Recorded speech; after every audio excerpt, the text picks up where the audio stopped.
अस्सलाम वालेकुम dear students, first year mathematics के साथ मैं हूं आपका instructor Abdul Mannan. Chapter number 7 binomial theorem and mathematical induction. हमने प्रीवियस लेक्चर्स में पहले 3 एसएलओस कवर किए जिसमें मैथमेटिकल इंडक्शन को बड़े अच्छे तरीके से हमने सीखा, अप्लाई भी किया और इससे रिजल्ट्स भी कंक्लूड किए मैथमेटिकल फॉर्म में। आज हम इस चैप्टर का दूसरा हिस्सा विच इज बाइनोमियल थ्योरम ये स्टार्ट करने जा रहे हैं और इसमें पहले 2 एसएलओस पे आज हम डिस्कशन करेंगे। थ्योरम का लफ्ज तो आप सबको पता है, थ्योरम किसी स्टेटमेंट को, किसी वेरीफाइड रिजल्ट को कहते हैं। ठीक है जी। अच्छा, बाइनोमियल का मतलब 2। तो बाइनोमियल थ्योरम जो है ये एक फॉर्मूला है, वो हमने देखना है, सीखना है। Got it. एसएलओस देखिए, state and apply binomial theorem to expand expressions of the form a plus b raised to power n where n is a positive integer. Describe binomial theorem as expansion of binomials power restricted to the set of natural numbers. 2 SLOs हैं और 3 action verbs हैं, state and apply binomial theorem and describe binomial theorem as expansion of binomial powers restricted to the set of natural numbers. ये आपने describe करना है, mathematical induction use होगी। Got it? अब binomial theorem हमारा 7.3 है, इस पे डेफिनेशन को देखें। Binomial theorem provides a formula to expand powers of a binomial expression of the form a plus b raised to power n. Got it? As a sum of terms involving coefficients powers of a and powers of b. ये binomial theorem वो formula है जो a और b की powers और उनके साथ coefficients को जोड़ रहा है, सम अप कर रहा है। अब बाइनोमियल थ्योरम को डीप डाउन समझने से पहले हमें यह समझ आ गया कि it is the name of expanding the powers. It is the sum of the powers of A and B with their coefficients, जो है coefficients of powers of A, coefficients of powers of B, sometimes both, इनका sum जो है वो क्या है? Binomial theorem. अब binomial theorem को डीप डाउन समझने से पहले मैं चाहता हूं आप इनको एक्सपैंड करें जरा।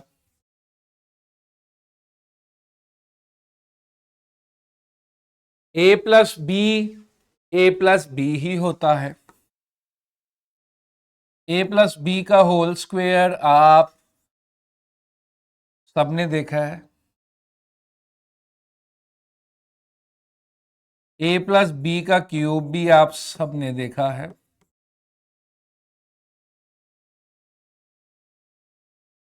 ये फार्मूलाज हम गालमन 7वीं या 8वीं जमात में देख लेते हैं,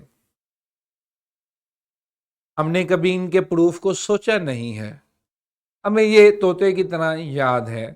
ए प्लस बी का whole square, A minus B का whole square, A plus B का whole cube, A minus B का होल क्यूब। अच्छा, अब जैसे ही मैं a plus B raise to power 4 का फार्मूला खोलना चाहता हूं, ये मुझे सोच में डाल देगा, क्योंकि मैंने तो अभी तक कभी इसको इस्तेमाल ही नहीं किया लुकमान, मुझे कभी इसकी जरूरत ही नहीं पड़ी, मैंने याद ही नहीं किया। अब मैं a plus B raise to power 5 खोलना चाहूं तो ये भी मुश्किल हो जाएगा।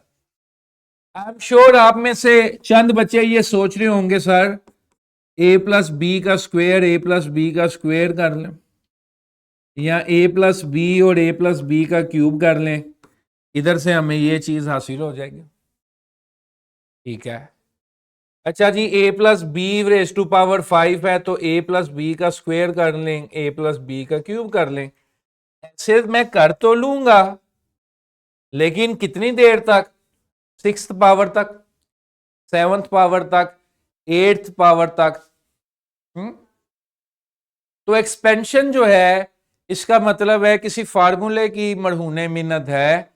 नहीं तो आप तो ये 3-4 पावरें खोल के तक जाओगे, आपको क्या पता आगे क्या होना है, कैसे होना है। Got it? अब इनके प्रूफ्स जो है, जो इनकी एक्सपेंशन है, जो हमें छोटी क्लासेस में समझाया जाता है सीपी अप्रोच से, वो ये है। हमें ए प्लस बी के होल स्क्वायर का जियोमेट्रिकल प्रूफ पढ़ाया जाता है। आई एम श्योर ये आप सब बच्चों ने पढ़ा हुआ है। यहां पर a माइनस बी है। आप डायग्राम की सिमेट्री देखें, हर ब्लॉक के एरिया को ऐड कर दें तो हर ब्लॉक का एरिया ऐड होके a माइनस बी का होल स्क्वायर बनेगा। Got it? अच्छा जी, अब क्यूब है तो वो क्यूब है, 3 डायमेंशनल है, शेप है।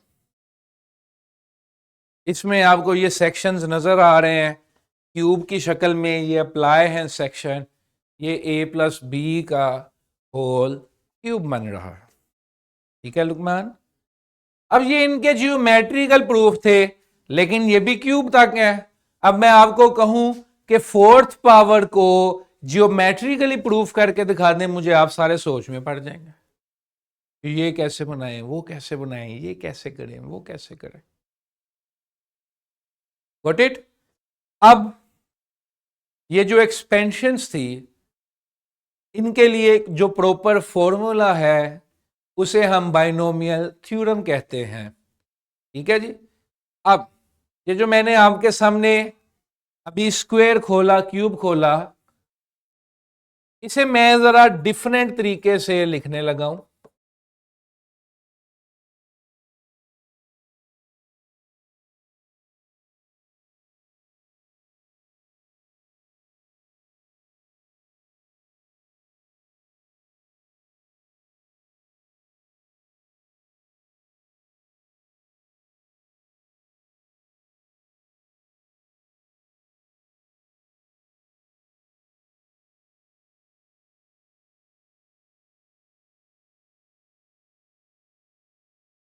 जो जो 0 पावर बनती थी वो 1 हो गया। अब हमने चैप्टर नंबर 6 में भी कॉम्बिनेशन लेना सीखा, और चैप्टर नंबर 7 में भी हमने इसको देख लिया। तो 2C0 जो है वो 1 होता है। आप कैलकुलेटर पे भी चेक कर सकते हैं। 2C1 जो है वो 2 होता है, 2C2 भी 1 होता है।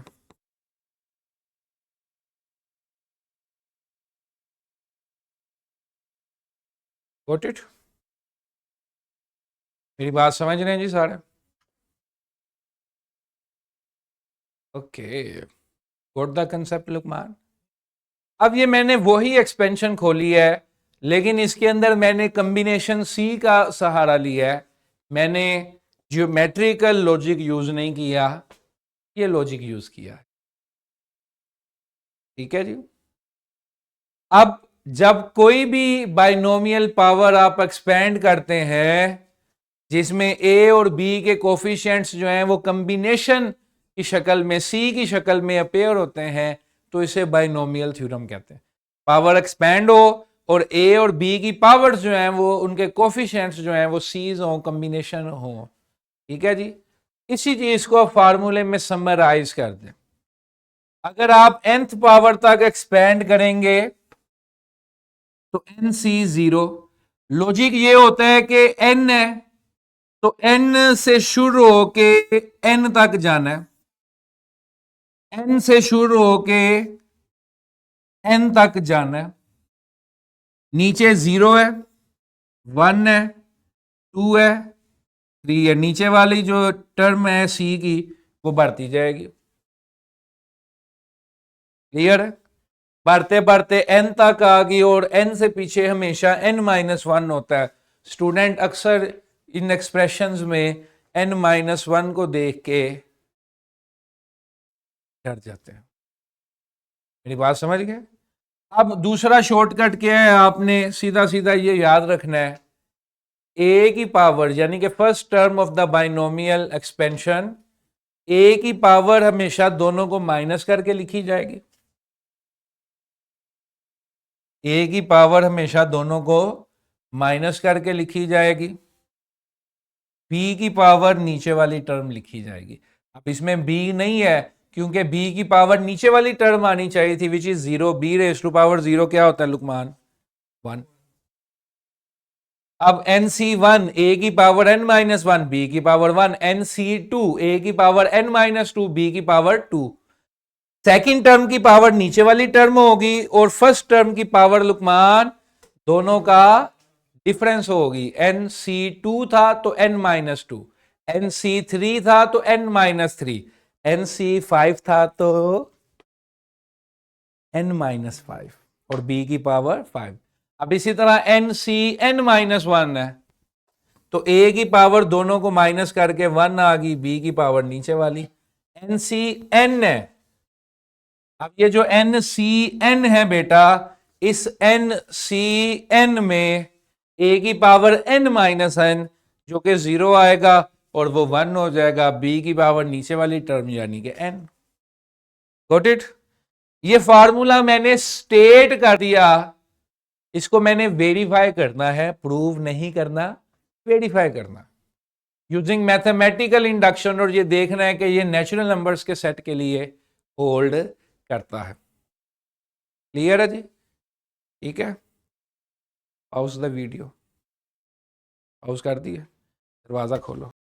चलें जी, अब हमने इस फार्मूले को डिस्क्राइब कर लिया। अब हमने इस फॉर्मूले को मैथमेटिकल इंडक्शन से वेरीफाई करना है, इसकी वैलिडिटी शो करनी है, that it holds true for all natural numbers. Got it? अब मैथमेटिकल इंडक्शन का फायदा आपको समझ आ गया? अच्छा, इंडक्शन पे जाने से पहले उसी फॉर्मूले की ये शॉर्टकट फॉर्म है समेशन में। NCI, all NCI terms AN-I BI के I से लेकर N तक है, A की पावर दोनों का डिफरेंस है और B की पावर नीचे वाली टर्म है C की। Got it? अच्छा जी, स्क्रीन प्लीज। अब हम इसे मैथमेटिकल इंडक्शन से प्रूव करेंगे। तो मिस्टर लुकमान, मैथमेटिकल इंडक्शन में पहला स्टेप क्या होता है? Base case. बेस केस क्या होता है? n इज इक्वल टू 1, तो a plus B raise to power 1 is equal to 1C0, an-0, b की पावर नीचे वाली 1C1, खत्म हो गए ना, ऊपर नीचे पावर एक जैसी होगी, खत्म। a की पावर माइनस करके b की पावर नीचे वाली 1C0 1, ये अब मैंने 1 रख लिया, 1 - 0 1, बी की पावर 0 1, 1C1 1, ए की पावर 0 जो है वो 1 बन गया, बी की पावर 1, ये आ गया a प्लस बी। तो बेस केस तो होल्ड करता है starting from n is equal to 1, यानी कि नेचुरल नंबर्स के लिए। अब इसका हाइपोथेसिस बनाना है। हाइपोथेसिस केस में क्या करते थे? Let it be true for n is equal to k। ये आ गया a plus B raise to power k।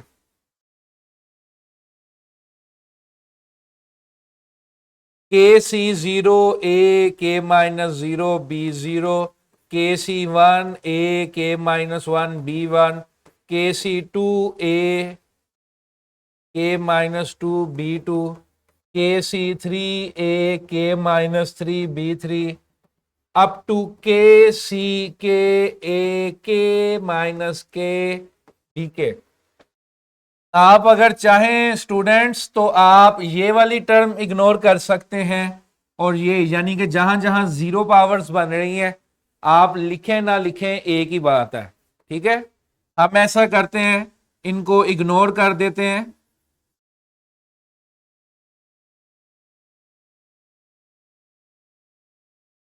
Got it, ताकि हमें जब नीचे इंडक्शन स्टेप बनाएं तो थोड़ी सी आसानी हो। और क्योंकि ये वीडियो है तो मैं आपके सामने रेस कर रहा हूं, तो आपको समझ भी आ जाएगी मैंने क्यों किया था। अच्छा जी, what is next step after hypothesis? What is next step, Lukman? शाबाश। हाइपोथेसिस के बाद इंडक्शन केस या इंडक्शन स्टेप, और जहां जहां एन होता है वहां वहां क्या लगा देते हैं हम, के प्लस वन।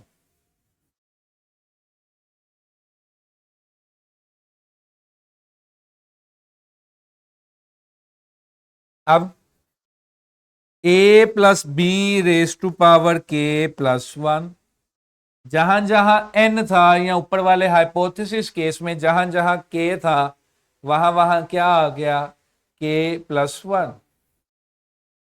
ये बन गया K plus one C zero, A K plus one, K plus one C one. अब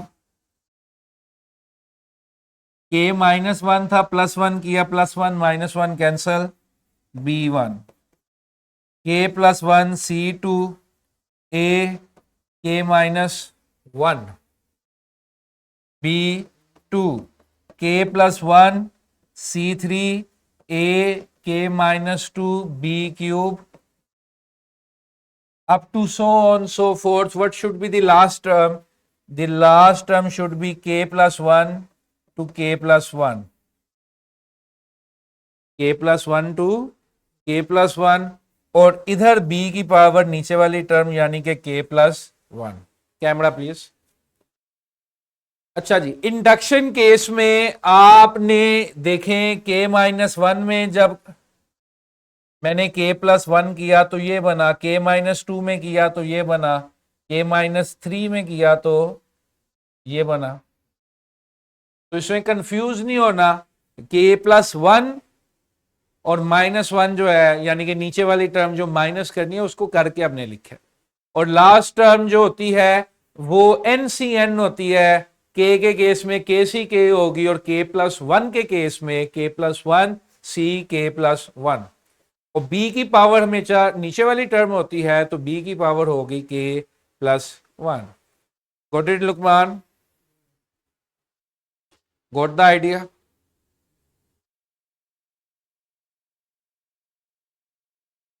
अच्छा जी, अब जरा गौर से देखिएगा,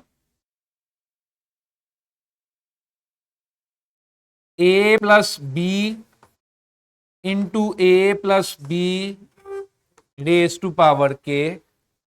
ये देखें, ये k प्लस वन है, इस k प्लस वन से वन अलग कर दिया, k अलग कर दिया। Got it? अब ये जाना पहचाना लग रहा है आपको? ये आपके हाइपोथेसिस केस की कंडीशन नहीं बन रही क्या?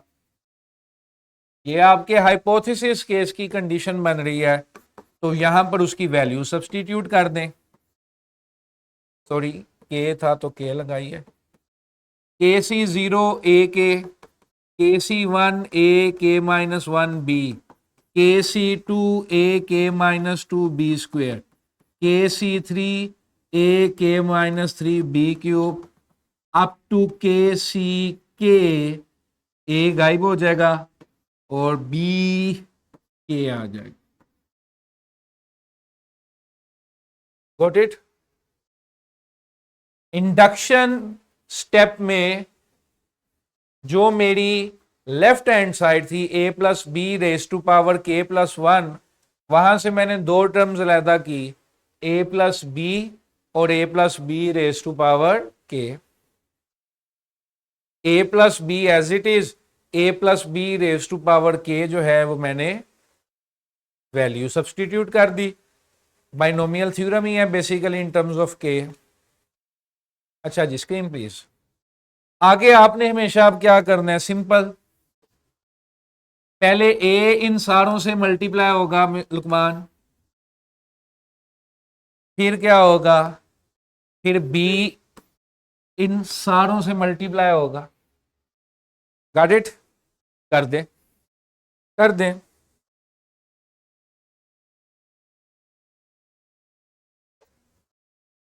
अब ये आ गया के सी 0, ये बन गया के प्लस 1। के सी 1 जब ए मल्टीप्लाई होगा, मैं उस वक्त की सिचुएशन लिख रहा हूं, ए मल्टीप्लाई होने के नतीजे में ए सारों में ऐड होता जाएगा, जहां जहां ए है उसकी पावर वहां वहां 1 प्लस होती जाएगी। के माइनस 1 था, 1 प्लस किया तो के,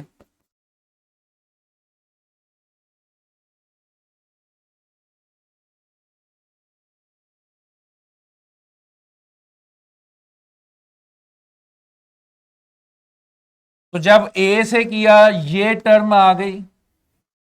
अब इसी को जब आप बी से करेंगे तो के सी 0 ए के बी, के सी 1 ए के माइनस 1 बी स्क्वेयर, के सी 2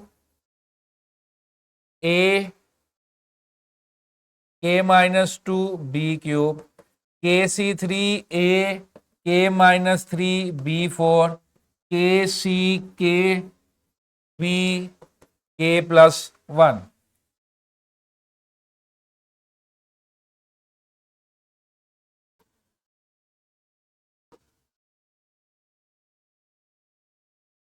गॉट इट? ठीक है जी।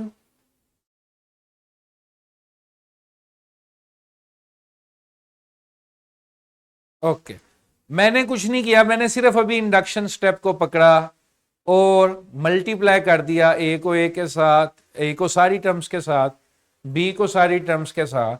अब मैंने इसे एक्सपेंशन का फार्मूला बनाना है इन टर्म्स ऑफ के प्लस 1। ये जहां जहां ऊपर मुझे के नजर आ रहा है बॉयज एंड गर्ल्स, ये मुझे के प्लस 1 की शक्ल में नजर आने चाहिए। कुछ इस तरह से करूं कि इंडक्शन का फार्मूला वेरीफाई हो जाए।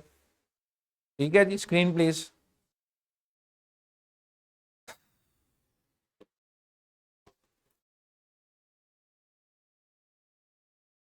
अब इनमें हम कोई लाइक टर्म्स ढूंढ सकते हैं बेटा। अब इनमें हम कोई लाइक टर्म्स ढूंढ सकते हैं। देखें जरा, कोई लाइक टर्म्स नजर आ रही हैं? ये देखें, ये और ये लाइक टर्म्स है। और क्या है? K minus 1 B square. लें जी, भरमार है लाइक टर्म्स की। और क्या है? K minus 2। लें जी, वंडरफुल।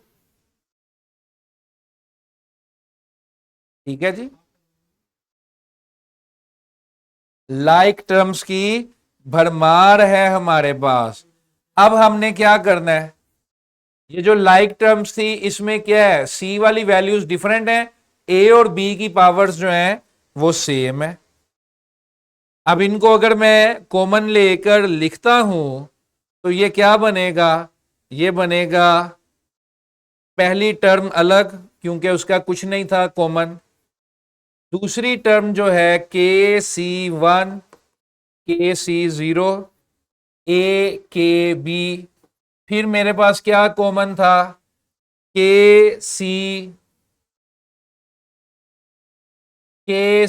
2 के सी 1 ए के माइनस 1 बी 2, फिर मेरे पास क्या था? के सी 3 के, हाँ जी, के सी 3 के सी 2 और ए है K minus 2 B cube, up to so on so forth. ये इसी तरह चलता जाएगा जिस तरह पिछले स्टेप में आपने देखा कि इसका कोई लाइक नहीं था और इसका कोई लाइक नहीं था। एंड पर मैंने क्या लिख देना है बॉयज? के सी के ए 0 या ए लिखे ना लिखे सेम थिंग है। क्लियर है जी? Got it?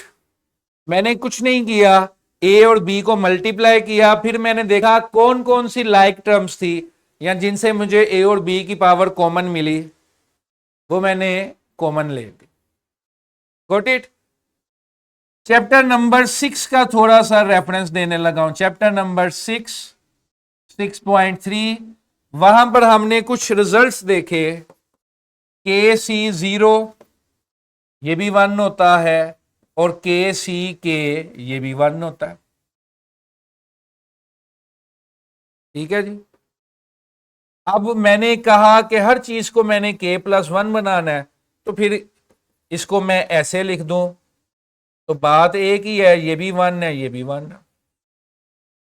इसी तरह अगर मैं के सी के को इक्वल लिख दूं k+1 सी k+1, ये दोनों भी इक्वल होते हैं, गॉट इट, और 1 के इक्वल होता है। इसी तरह अगर मैं के सी k+1 में ऐड करूं के सी आर, तो ये k+1 सी आर के इक्वल होता है। ये सारे रिजल्ट्स हम 6.3 में वेरीफाई कर चुके हैं। आज हम इनको सिर्फ एज अ रेफरेंस यूज कर रहे हैं, गॉट इट।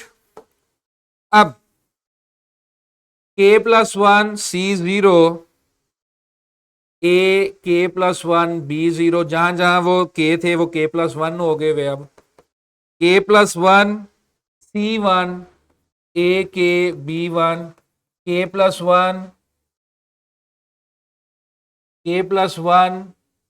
C2 ए के -1 B2, k+1 C3 ए के -2। जो इंडक्शन स्टेप में आपने रिजल्ट बनाया था वो रिजल्ट आपके पास दोबारा प्रूव हो गया। k+1 C k+1 B k+1, clear है। इसमें स्टूडेंट्स सिर्फ ये साइंस थी कि हमने थोड़ा सा कॉम्बिनेशन के रिजल्ट्स यूज किए ताकि जो पावर्स हमारे पास थी ये चीज आपको पता चल गया, इसके तहत कवर हो गए। ठीक है जी। ये k C0 जो है इसको डायरेक्ट हमने k+1 C0 बना दिया, और ये जो सी बी वाली टर्म थी k इसको हमने इसके तहत बना दिया। ये फिक्टोरियल में हमने रिजल्ट चैप्टर नंबर 6 में 6.3 में हमने वेरीफाई किए, वो रिजल्ट्स मैंने यूज किए। सारी k वाली पावर्स k+1 में आ गई, जो कि मेरा इंडक्शन केस था जिसे मैंने रिजल्ट प्रूफ करना था। ठीक है जी। इसी के साथ इजाजत दीजिए। हमारे एसएलओ में स्टेट और डिस्क्राइब को हमने अचीव कर लिया। कल कुछ क्वेश्चंस करेंगे जिन पे हम बाइनोमियल थ्योरम को अप्लाई करेंगे। ठीक है जी। इसकी डेरिवेशन करना एसएलओ का हिस्सा था, लेकिन ये पेपर पॉइंट ऑफ व्यू से डेरिवेशन नहीं आएगी। हमने देखा कि मैथमेटिकल इंडक्शन प्रिंसिपल में बेस केस 1 से शुरू किया, यानी कि नेचुरल नंबर्स के लिए हमने इस फॉर्मूले को वेरीफाई कर दिया। यहां पर बस आपने इन रिजल्ट्स को अप्लाई करना है और आपका k+1 का फॉर्मूला तैयार हो जाएगा, यानी कि a+b⁻k+1। Got it. इसी के साथ इजाजत दीजिए, फिर मुलाकात होगी कल इसी एसएलओ के साथ।